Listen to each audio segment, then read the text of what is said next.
The more I watch Jujutsu Kaisen, the more I learn. Half the time I'm watching, I don't know what's going on in Jujutsu Kaisen. Like every week, my brain's getting overloaded with information regarding cursed energy, cursed techniques, cursed sins, to the point that I feel like I need a Jujutsu Sorcery 101 class myself. Because at this point, there's no way I'm gonna remember all this information unless I'm getting weekly quizzes from Daddy Gojo about curses. And this week's episode is no different because it's made it abundantly clear to me that Jujutsu Kaisen probably has one of the greatest yet most complicated power systems in all of anime. And Jujutsu Kaisen is wasting no time getting us straight into the action, and this week's episode started no different. Because this episode starts off with Megumi using his 10 shadows to bring out his most powerful Shikigami that no one has ever tamed. The thing about it that was the most interesting though was the part where we get the flashback with Gojo. Not because I'm just the #1 Gojo glazer and I was glad to see Gojo, which I was, but because it gave us valuable information on how powerful this Shikigami really was. And I could have misunderstood, let me know if I'm wrong in the comments. If Megumi could tame it, he might be able to run the fade with Gojo at some point. Which is absolutely insane to think about, that this Shikigami was able to run the fade and kill someone that had these 6 eyes and limitless, very similar to Gojo. And you can very clearly tell that Megumi is Toji's son when his last words were, "I'm gonna die first, so good luck."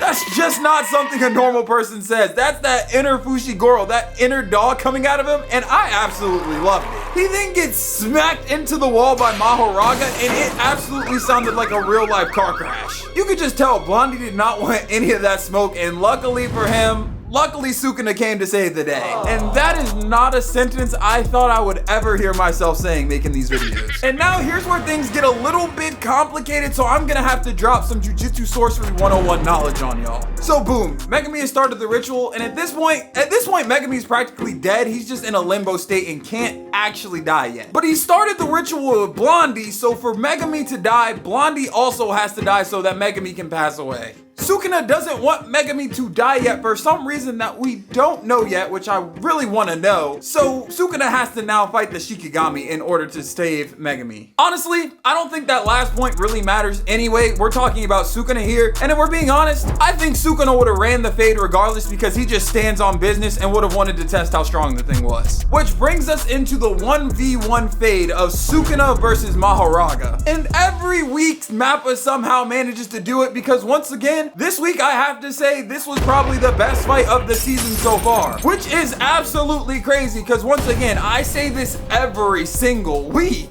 But they start trading blows, and off the rip, Sukuna realizes he's gonna need some energy for this fight, so he goes and grabs some popcorn and a bev. I said this in last week's video about Sukuna. If you haven't watched it, check it out, but this is one of the reasons I love Sukuna. He takes absolutely nothing seriously. His opponent has beaten a 6 eyes user with the limitless, and he's fighting it grabbing a snack mid-fight. He's just having fun living life similar to Gojo because he just knows he can't lose.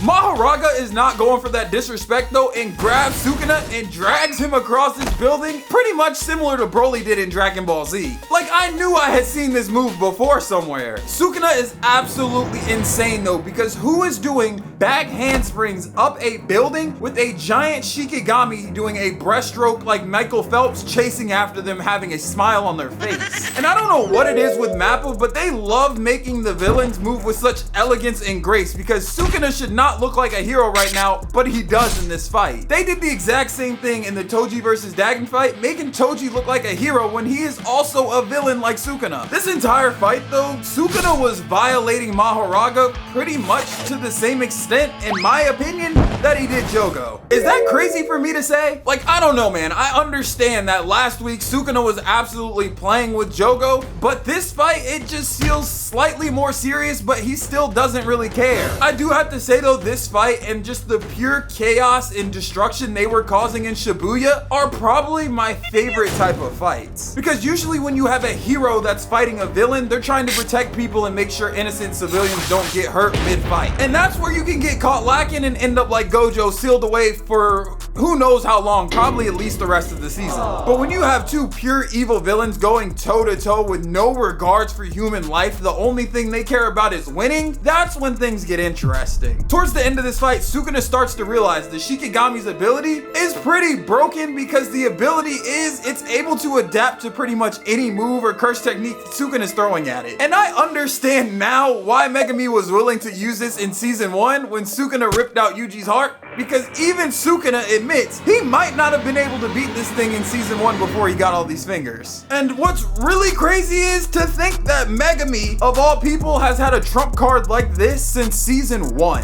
Because I don't understand why he would hold a trump card like this back for so long. Last week, Toji was literally about to put Megumi into a fatality, and it didn't feel like this technique was even an option in that fight. But Blondie was talking a little bit of smack last week's episode and this week's episode, and you're willing to pick out the big dog?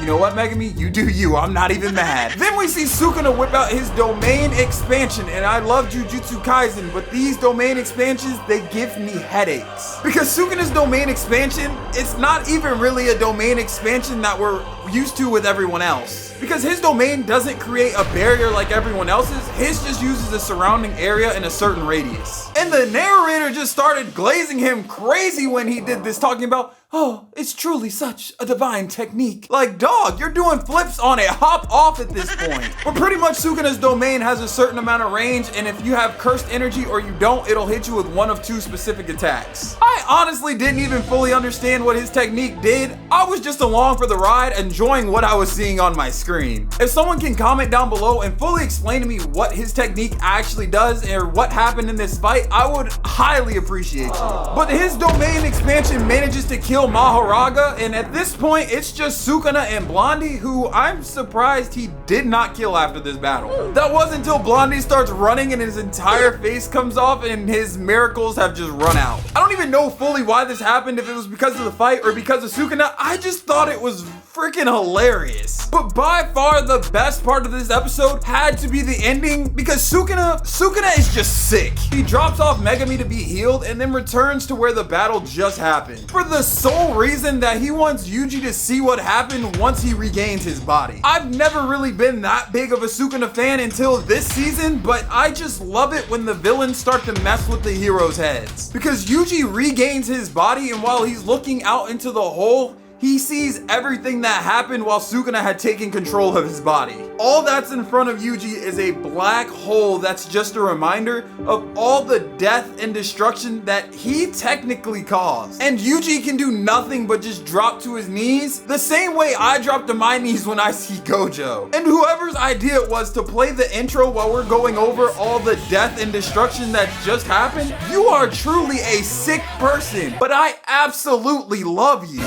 And if you love this video, be sure to check out this video of Sukuna versus Jogo, and make sure you subscribe to the channel to never miss an upload.